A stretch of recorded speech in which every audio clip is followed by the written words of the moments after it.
For 20 years, the truth behind King Kong stayed buried beneath the spectacle. The cast moved on, the headlines faded, and the stories from that massive production were left untouched. Then, slowly, the silence cracked. In the final stretch of 2025, interviews began surfacing, each one peeling back a new layer of what really happened during the making of the film.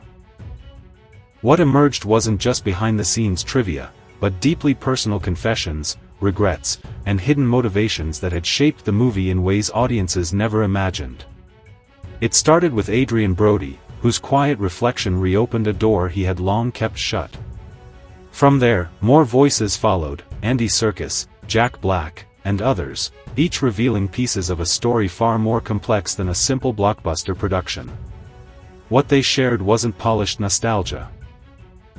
It was raw memory, shaped by time, honesty, and the weight of decisions that never fully left them.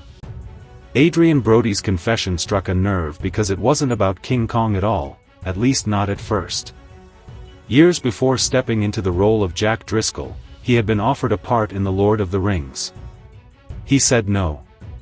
At the time, it felt like just another career choice. But years later, sitting in a dark theater watching The Fellowship of the Ring, the reality hit him all at once. As the credits rolled, the person beside him asked how he could have turned down something so extraordinary. That moment stayed with him for decades. He admitted feeling foolish, like he had missed something rare. But with time came perspective. Brody eventually realized that saying no had opened the door to King Kong. That regret, once heavy, had quietly transformed into acceptance. It was not a mistake anymore, it was simply the path his career had taken. Andy Serkis carried a very different kind of realization. After finishing The Return of the King, he believed he was finally stepping away from physically demanding roles. He had spent years embodying Gollum, twisting his body and voice into something unnatural. He was ready to return to more traditional acting. Then came Peter Jackson's question. Would he play King Kong? The shift was almost absurd, going from a small, broken creature to a towering, emotional giant. Serkis laughed about it years later, but at the time, it defined his career in a way he hadn't expected. Instead of leaving motion capture behind, he became its most recognizable face.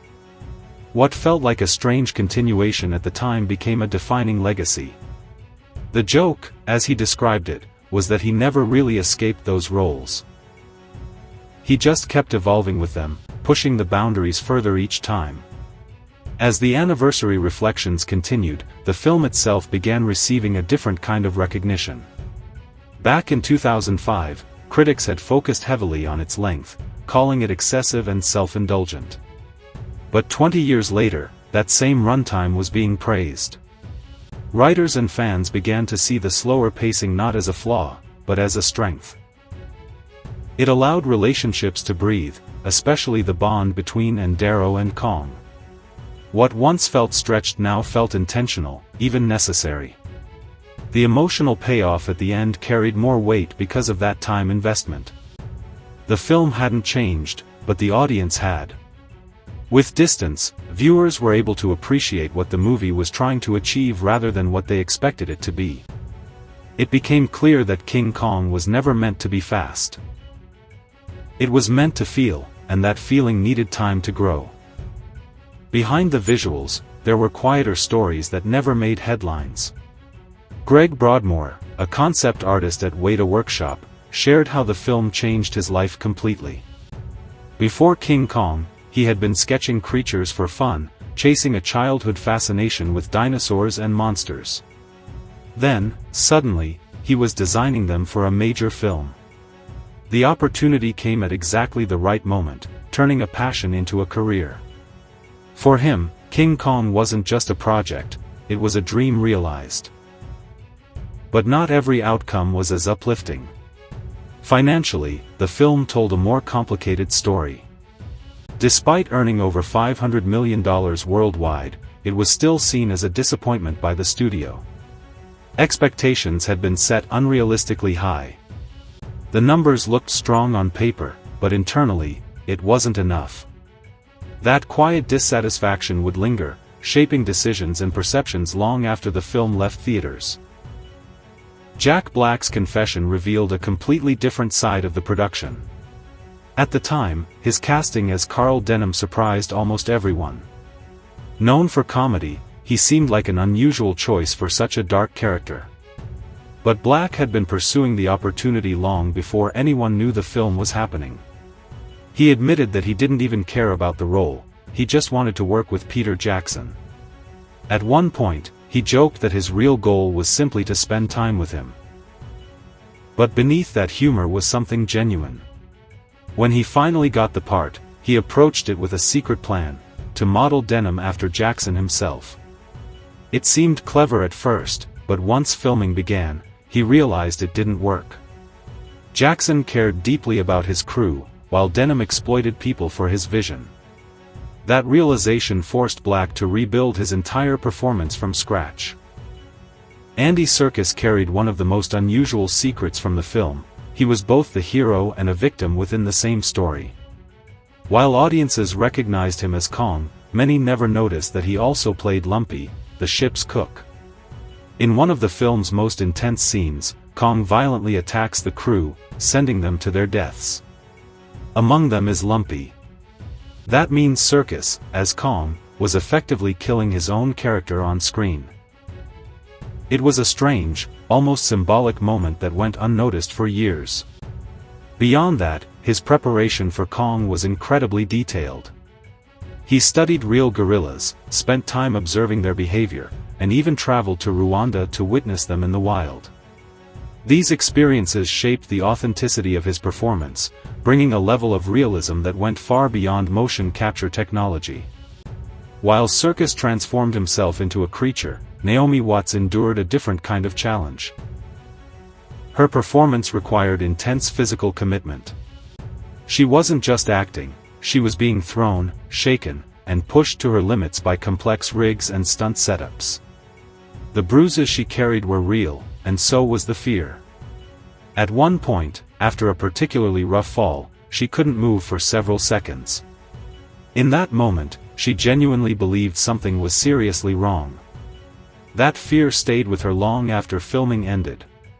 She described the experience as the hardest work of her career. But despite the physical toll, she remained committed because she trusted Peter Jackson's vision. He promised her that Ndara would be more than just a helpless character. That promise gave her the confidence to endure the challenges, knowing the role had depth and meaning. Other cast members carried their own personal milestones through the film. Jamie Bell, still very young at the time, experienced his first airplane journey because of the production. It marked the beginning of a new chapter in his life.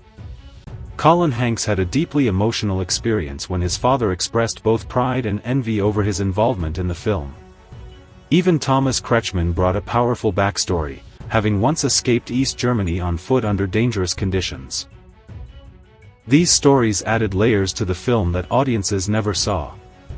Each actor brought more than just performance, they brought pieces of their own lives. Together, those experiences created an environment that was as emotionally complex behind the camera as it was on screen. The film became more than a production. It became a shared journey shaped by personal histories and unexpected transformations. At the center of it all was Peter Jackson, carrying the weight of a lifelong dream. From childhood, King Kong had meant something deeply personal to him. Recreating it wasn't just another project, it was the culmination of decades of passion. But that passion came at a cost. He invested not only his time and energy but also his own money to protect the film's vision. The physical toll was visible, as he lost a significant amount of weight during production. By the time the film premiered, he was completely exhausted. Despite its achievements, the film didn't receive the recognition he might have expected, especially after his success with The Lord of the Rings. Yet, over time, King Kong has found a different kind of appreciation. It stands as a bold, emotional work shaped by sacrifice, ambition, and the enduring power of storytelling.